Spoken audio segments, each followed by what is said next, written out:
Yo guys, what's up? It's Gaz, welcome to the Warframe video. So today I'm going to show you how gas works after the status changes that happened about a month ago. Gas was a lot better before, and the way you mod for it now and the way that it works with elemental mods and all that stuff is completely entirely changed. I mean, the gas damage type itself has fundamentally changed just completely. So I'm going to show you guys how that works.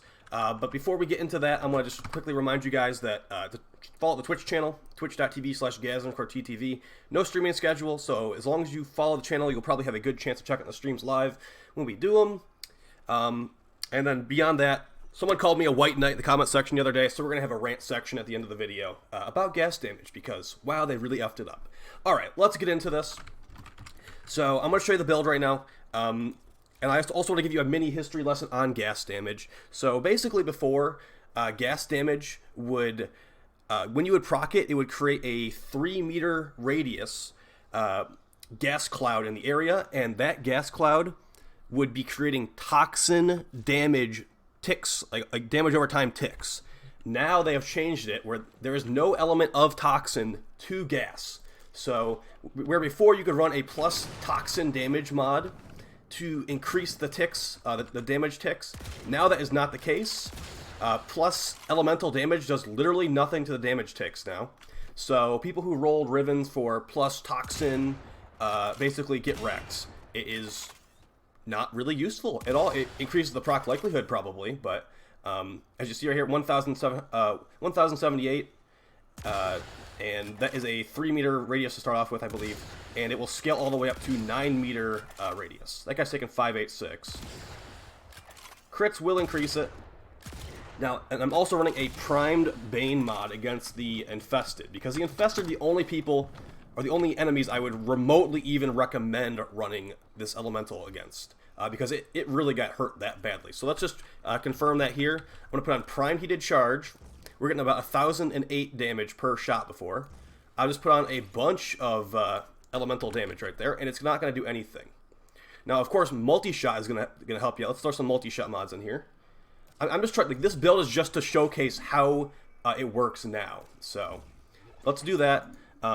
You'll see some higher damage numbers from the multi-shot we just threw on because it will be more shots per, but those plus elemental damage mods are doing literally nothing. So, if you want to get higher gas damage ticks, which is what I consider the valuable thing of a damage over time stats effect like this, see, we had 3 shots at once there. That's why he's taking more damage.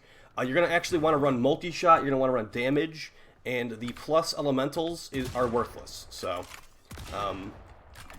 keep that one in mind. Yeah, we just threw on like an entire build there pretty much. Now let's take off the multi-shot and you will see that nothing really changed. Alright, so same thing, but we have about like 200% additional elemental damage thrown on here. Now before, if you ran toxin mods, it would increase the damage ticks. That is not the case at all anymore, guys. 1032. That is, for some reason, lower than the previous ticks. I don't know why. So, yeah, as you can see, plus elemental damage doing literally nothing. And it seems to be varying how much damage it's actually doing here, so... yeah, they've really destroyed this stuff. They destroyed gas so bad, I would actually actively recommend that you guys don't run gas on anything. I'd say run plus toxin. I'm actually going to show you guys the wiki page right here. Well, first off, let's get this out of the way. So here, gas damage is at the top. So gas damage, these are the multipliers for gas damage. It's good against Infested. It's got neutral or negative multipliers against every other enemy faction, and keep in mind, this is not bypass shields anymore. Underneath the gas damage is the toxin multipliers. So toxin is just all around better, and you see all these, actually it's not all around better against the Infested, but once we go over the math of how toxin works and how it scales, hopefully I can convince you guys that base toxin is just infinitely, or not infinitely, but a lot better than gas damage. So the plus multipliers against Corpus don't really matter because Toxin still bypasses shields. Slash damage does not bypass shields. Gas obviously doesn't bypass shields because it is no longer... There's no Toxin element to gas anymore. So, yeah. You could basically just mod gas against Infested. It used to be where it's like, oh man, like, I can run this against pretty much all the factions because, remember, as well, Corrosive Projection got changed. Corrosive Projection will no longer fully remove enemy armor when fully stacked, even with coaction drifts. So enemies will have armor regardless if you're running 4 CPs or not. So something like Nyx's Psychic Bolts, Ash's Seeking Shuriken Augment mod, things of that nature, that's what you're going to need to do if you want to run gas against Infested at all, which I would not recommend. But let's quickly go over it. I'm going to show you guys the wiki pages for these two.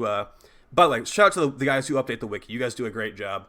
And there's a couple things missing on the gas damage one, but overall I'd say it's pretty good. So here we go. I'm just going to read this off for you guys, just the general gist of it. So it starts at a 3 meter radius and you proc gas, and every subsequent proc will increase the radius by 0.3 meters up to 6 meters. So it's a total of 9 meters. 9 meters at 10 procs, right? No. It's up to 6 meters. Okay. So they said in the dev stream it was going to be 12 meters radius, but that changed apparently. Each tick deals gas damage, so no longer toxin, as I said. And then here's the kicker. This is what kind of got me annoyed yesterday, or 2 days ago. Modded damage. So here's what creates the damage of the ticks. 0.5 times the modded damage except elemental and physical mods. Before we were getting the scaling of elemental mods. As you can see right here with toxin, here's the toxin damage scaling. Times 0.5 modded damage, and then times the toxin damage mods and the faction mods. So toxin still scales with plus toxin mods for the ticks. But they removed that from gas damage because I think they had an agenda just like, oh, no, gas damage is not allowed to be viable anymore. So yeah, but faction damage mods still doing pretty good on the toxin and the gas damage. So here's their example right here. Their build is Thermite Rounds, Infected Clip, Bane the Grenier, Incineration. So the tick damage will be 223. So if you look at the toxin, this is, by the way, this is a base elemental.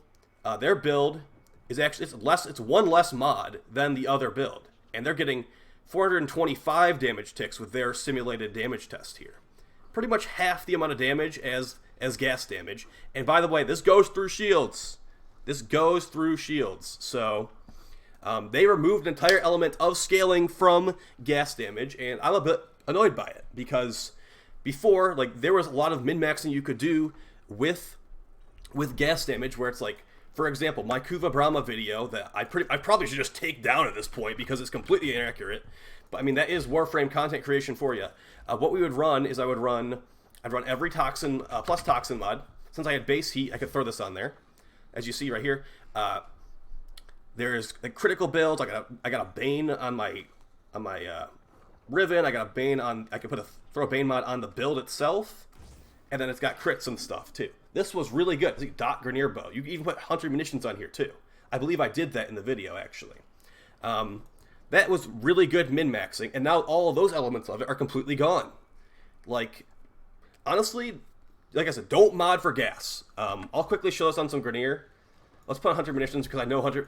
The thing is, Hunter munitions and slash procs, the procs themselves, not the damage, ignores armor. So even slash damage is vastly superior to gas damage. I mean, a slash has always been superior to gas damage, so it's not a great example. But yeah, like it just scales better now too because you don't have to worry about armor. It's gonna ignore the armor and deal like basically true damage, I guess I call it, or whatever it's called in League, pure damage. I don't remember. I know it's called true damage in Dota, but that was one shot from that. This is with like a Bane Grenier mod on here, and they're taking 43 damage. So, now mind you, that is some damage fall off. The Hunter munitions proc annihilates them. So slash vastly superior. I'd say if you're building the Brahma nowadays, get a toxin roll. Don't even bother with heat. And just mod for viral Hunter munitions. That's what I have a second Brahma. Cause I was hoping they were going to revert gas damage. So I got a second Brahma. Yeah, I did. And this is a toxin Brahma with like a pure Hunter munitions viral build. Now this one works great. This is without an actual Bane mod. I'll throw it on here. I have a Bane Ribbon, of course. But pretty much, guys, if you want to maximize your gas damage, I have a little chart for you here. Yeah, of course they're going to all die. So if you want to increase your gas damage ticks, you're going to want to run... So here's like... This is basically the order of importance, I'd say. Maybe a little bit of this could be changed up. So for faction damage, you want to run a faction damage mod for your gas build. You want to run crit stats if you can. And then removing enemy armor is extremely essential because, as we are showing right there, we are doing like 40 damage per gas tick to these Grenier with a Brahma shot. So, yeah, armor's going to really hurt how much you're doing here per tick. And then, by the way, stacking up the gas in the area is going to make it so more ticks are actually ticking. So let me quickly show how that works. I think we showed it at the beginning of the video, but it might have not been a great example. So I'm going to switch back to my kit gun. This is a gas kit gun. Now, if the Grineer don't instantly die, we'll see. Oh, no, the Grineer definitely won't instantly die. I was about to spawn some Infested, but this will work. Alright, so see, it's doing 4 damage. I keep firing. It's going to stack. See, it's 15 damage, now 21.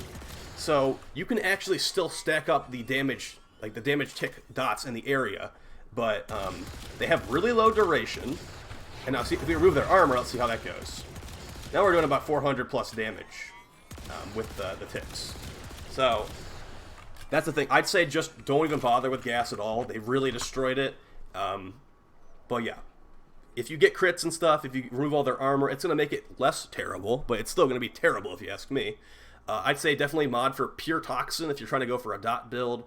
Toxin and Slash, really good scaling for sure.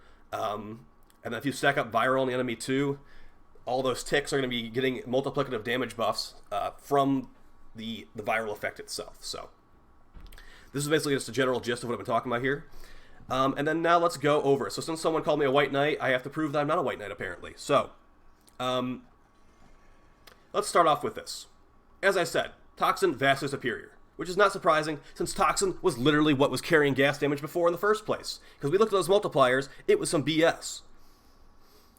So you can stack them up like before, but why would you even bother? Because you're only going to be using this against the Infested, and it doesn't even bypass shields anymore. I used to mod this against, a lot of people used to mod this against the Corpus, but there's absolutely no point anymore as their shields are going to, their shields probably might even get broken by this stuff. And then many ribbons that were rolled for plus Toxin to make the gas ticks better because people were smart before and knew that worked. Useless. Maybe for a pure Toxin build you could use that, but on like the Shedu, for example, which had corrosive and gas combination, plus Toxin, worthless stat. I sold a Shedu ribbon for 5,000 plat with plus Toxin on it because it was a really good stat before. Nope, that guy just wasted all of his money. So if you want to get a good ribbon for gas damage now, like I hope you're not that dumb, but maybe you do, plus overall damage, plus overall multi-shot and status chance, maybe even fire rate going to be your best stats, plus Toxin, completely worthless. So, as I showed with some armor removal there, it might be a little bit more viable. Why aren't you just running like pure Toxin or Viral to kill those guys in the first place? If they don't have all the armor removed, just run Corrosive. Gas has no place in the game at all. Maybe against the Infested, like I said, but why are you even running an Infested mission? What is an Infested mission giving you that the other missions can't give you better? Besides maybe Zinni, just because the Infested AI is so dumb and they're melee morons, you could just CC them and AFK the interception for Axie relics. That's the only time I've ever be like, oh, maybe. Or if it's an Infested arbitration, because you have no actual choice, you have to fight the Infested. The Infested give crapper XP. If you didn't know this, the Grineer give like 5 times the XP of the Infested. Like maybe... Dude, no, there's no actual explanation. If you want easy mission, I guess, like, yeah, the Infested do a lot of damage per hit now because they buff them, but like I said, there's no actual reason to play an Infested mission. You're not getting good XP. The only mission that would be is Zinni because it's the easiest Axie farm, besides maybe the Disruption node on Lua, and that one requires more effort, so, I mean, some people would actually be like, I don't want to put any effort into it at all, so let's just do Zinni. And I honestly, I feel like they had a vendetta against gas damage in this update. It's really messed up. By the way, someone's vacuuming outside. Sorry if you guys can hear that. It really feels like they had an actual bullet point for Warframe Revised: kill gas damage, because they did. Additional elementals do nothing. The scaling of the damage multipliers does nothing. It doesn't bypass shields anymore. Like, what did gas damage ever do to you? Well, never mind. Gas damage has been extremely OP multiple times in the past, but that was because of stealth multipliers. That was because of full armor removal. I don't even know if I would call gas damage OP before. Let me know if you guys thought that gas damage was OP before the update, if you've been playing that long. And yeah, I'd say to change this, maybe just revert it back to Toxin. The gas damage multipliers are terrible. The Toxin ones aren't phenomenal either, but at least like it was somewhat better. It was bypassing the shields, things of that nature. And honestly, who gives a shit about the bigger AoE? Up to 9 meters when fully stacked up to 10? Dude, we care about damage. We don't care about damage ticks of 4 damage across like 10 enemies. I could one-shot them with Viral. I could one-shot them with Corrosive. Like, it honestly makes me feel like two different people are designing these damage types. We get the guy who designs the corrosive and the viral, like, wow, these are actually really good and useful. Then we got the guy designing blast damage, magnetic damage, and gas. I think, like I said, I think gas is a personal vendetta against the gas damage type itself, but magnetic and blast. Like, what does blast do again? Like, oh, reduce enemy accuracy. I would have literally taken the knockdowns over that, because reduce enemy accuracy is pretty much nothing to me. And by the way, no one's modding for gas or for blast anyway, so I don't think that's a huge deal. And then magnetic, it's like, oh, it's like viral for shields, and they can't regen their shields. I think this is a great idea. It should be like a pull-in effect, like magnetize the enemy, and the enemy's guns get like pulled into the guy they got magnetized in the middle, and they're all like pulled into one area. Of course, they'd have to do some specific coding so it wouldn't be completely like breaking the game. Like, you magnetize this guy with a new core, he pulls in that direction, magnetize the other guy with a new core because it chains, pull in that direction. That would probably just break the game. But something actually useful for magnetic would be great, because it's only good against shields, really. I don't have the magnetic damage multipliers pulled up right now, but it might be good against like one other thing. But magnetic is actually better than gas, I'd say, which is really, really sad. So, yeah, change up those stats procs, make them more important for the crappy damage types. Viral and corrosive are totally fine. I think those are handled perfectly, and I think heat is actually pretty good as well. They have good damage, good multipliers. It's going to help you with other damage types, like as a supplement to other damage types. Heat is great. So that's gonna be basically it for the video, guys. Oh wait, no, we got one more thing. I saw something really stupid on the forums, and I wanted to just call it out right here. So this has been a thread that's been going on for like a couple weeks, and it's been actively discussed over the last 24 hours. This thread started on April 8th. People have been discussing it. There's like almost 20 pages of feedback here, and I mean, it was not exactly positive, but you know, people were discussing. There was people defending the game, people trying to crap on the game, and we just had some random moderator. He's like, I've had enough of this. Let's just go ahead and close it. So if you guys didn't know this already, because I haven't made it clear, the Warframe forums are the most censored place for Warframe feedback on the entire internet. So if you want to actually get constructive criticism and discussion going, do not go on the Warframe forums. There's guys like this who are just arbitrarily deciding discussion's over. This was literally commented on an hour ago, and 5 minutes later he's like, you know, I had enough. This comment was the final straw. So let's just go ahead and get rid of all that stuff. The forum post is still there, but you can't comment it anymore because this guy has the moderating powers. He got the call from DE to like shut it down, and it's gone now. So yeah, definitely don't even waste your time on the forums, guys. It's the most censored place for Warframe feedback on the entire internet. If you want actual feedback, I'd say tweet the devs or comment. No, they don't check here. There is no actual way to give feedback because, you know, they only care about their ideas. If a Warframe content creator creates a good idea, it's most likely not going to get adapted by DE because a Warframe content creator thought of it. So everyone's like, hey, check out the Triburos video on the tower defense or whatever. I'm like, dude, I already watched it, and it was kind of dumb of him to put out the video because now that it's an idea out there, it's not getting added to the game. So good idea on his part, but bad idea to put it up as a video. Just should have like tweeted a DE or something. So I'll talk to you guys next time. Make sure to like, share, and subscribe. Gas damage sucks. Don't mod for it. Mod for Toxin and Slash if you want dot builds. And electric is, people keep telling me electric's good. It's not good. Talk to you guys next time. Peace.